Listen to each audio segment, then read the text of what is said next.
There are more than a handful of stories that revolve around revenge, some iconic and others absolutely forgettable. Well, Netflix is bringing The Glory, a revenge drama series from South Korea. So, where does this fall on the spectrum? Is it good or terrible? Let's dive in. A woman lives for absolute revenge against the childhood bullies who destroyed her life. So, there was a series about a decade ago that starred Emily Van Camp called Revenge, about this young woman who had made it her life's goal to exact revenge on the people that destroyed her family and life. But if you go way farther back in time, we have an incredibly powerful revenge story by Alexandre Dumas called The Count of Monte Cristo. Now, that's an epic tale where a wrongfully imprisoned man seeks out elaborate revenge schemes on those that betrayed him. In The Glory, this certainly has a lot in common with The Count of Monte Cristo, where our main character, Dong-yoon, was brutally bullied for quite a while at school, and then she spends the next 18 years hatching a plan to crush those responsible. This first part is 8 episodes, and each is about 50 minutes long. The show effectively sets up the bullying and the abuse that Dong-yoon suffers, and it is just brutal to watch. I mean, in fact, it can actually be too much, as it is excruciating to view repeatedly. And the series goes back to the abuse time and time again. Maybe in an effort to make sure we don't forget. I don't know, but it certainly sets the stage to put us on Dong-yoon's side and make her a sympathetic protagonist. Now, something that took a bit for me to wrap my head around in this show, and I don't know if it's a cultural thing or if it's just dramatized for the story, but when Dong-yoon is bullied, the reaction of parents, teachers, administrators, gosh, even police are horrific towards her, furthering the abuse and the neglect. Now, whether or not this is an accurate representation of this society, what this did do is make the surrounding world the villain to Dong-yoon, and in turn, it justifies her ensuing actions. The antagonistic characters in this are almost caricatures, leaning into the vileness and privileged snobbery that makes them feel untouchable. They're certainly ones that are easy to hate, and I really appreciate the hierarchy and complexity that exists among the group of bullies. There's a definite social structure and even class system that's upheld within the bullies, and the way the strife builds, I think it's excellent to watch, and it's often humorously biting and absurd. The infighting, it works to reinforce how terrible each person is, but also to establish the dominancy of the group and illustrate who the ringleader is and where the rest of them fall within that power structure. And there's a woman that Dong-yoon sort of befriends, and I use that term lightly because it's more of a one-sided friendship, but the woman, Hyun-nam, is older and lonely, but also she's incredibly funny to watch. She's earnest and extremely charismatic, creating a very bright spot in this dark drama. Now, I also love the enthusiasm with which she goes about helping Dong-yoon. She gets giddy at the tasks, and when she gains confidence, the situations become even more entertaining and endearing. The story is filled with great tension, especially when we watch Dong-yoon interacting with people who are connected to her bullies. We can see how she's moving all the chess pieces into place before exacting her plans.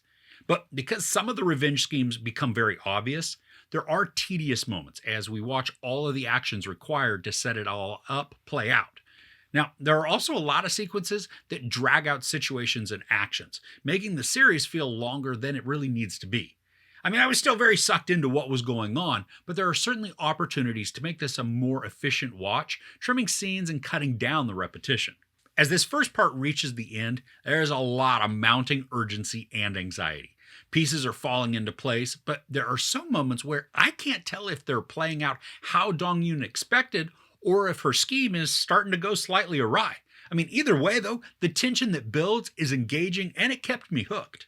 I also like that at about episode 6, we start to get new insight into a character that has been a key factor for Dong-yoon. There's a scene at the end of that episode that is touching, but it also made me smile because what the character says is unexpected. But it's also something I wanted to happen, so it was rewarding.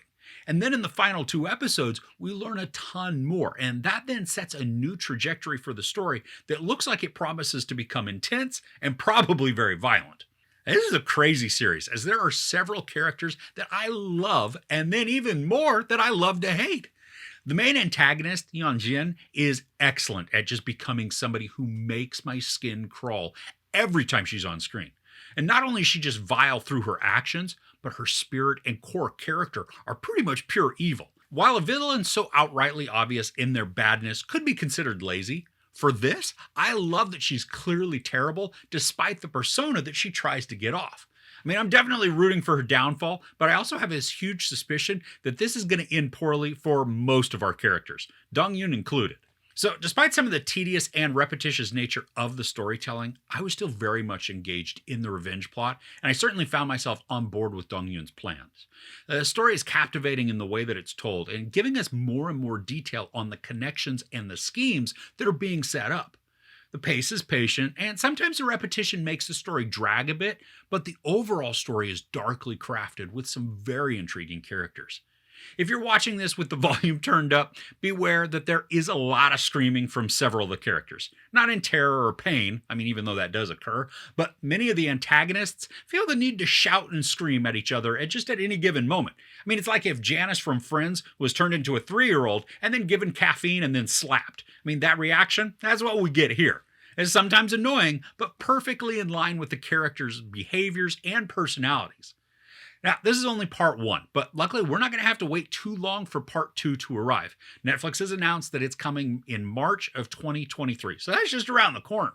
There's sex, maybe some brief nudity, a ton of profanity, and then some very brutal violence, including a ton of physical and emotional abuse.